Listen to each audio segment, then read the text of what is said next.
Bakıda 2 gün əvvəl baş verən qəribə qəzada xəsarət alan Ford sürücüsündən xəbər var. Sürücü vəziyyətinin yaxşı olduğunu qeyd edib. Adı Emin olan sürücü ona dəyən ziyanın sığorta şirkəti tərəfindən qarşılanacağını bildirib. Qeyd eləyək ki, bir neçə gün əvvəl Bakıda Bolt taksi şirkətinə məxsus B7 avtomobilinin sürücüsü idarəetməni itirərək ara kəsməni yararaq Heydər Əliyev prospekti ilə hərəkətdə olan Forda dəyib. Uçaraq yolun o biri tərəfinə düşüb. Hadisə nəticəsində ciddi xəsarət alan olmayıb. Ağsu rayonunda 27 yaşlı qadın dərmandan zəhərlənib. Hadisə rayonun Ərəbuşağı kəndində qeydə alınıb. Kənd sakini 1998-ci il təvəllüdlü Rəqsanə Mustafalı dərmandan zəhərlənmə diaqnozu ilə Ağsu rayon mərkəzi xəstəxanasına yerləşdirilib. Onun vəziyyətinin ağır olduğu bildirilir. Faktla bağlı araşdırma aparılır.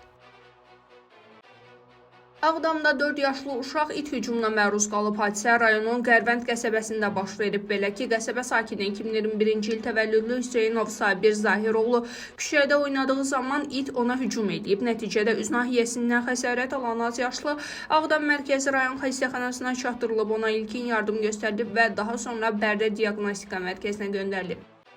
Kəlbəcər sakini Ağdamda dəm qazından boğularaq ölüb. Hadisə 1-ci 4 yol qəsəbəsində baş verib. Qəsəbədə yaşayan Kəlbəcərin Zülfüqarlı kənd sakini 1990-cı il təvəllüdlü Bayramov Niyamətdin Nizamioğlu dəm qazından zəhərlənərək yaşadığı evdə ölüb.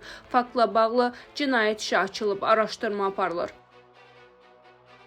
Azərbaycan Diplomatik Akademiyasının məktəbinin 11-ci sinif şagirdi Tural Zeynallının ölüm səbəbi məlum olub. Tural Zeynallı hamamda yıxılıb və başı yerə dəyib. Ailəsi onu xəstəxanaya çatdırıb. Müayinə zamanı Turalın beynində şiş aşkarlanıb. O bir neçə gün komada qaldıqdan sonra dünyasını dəyişib.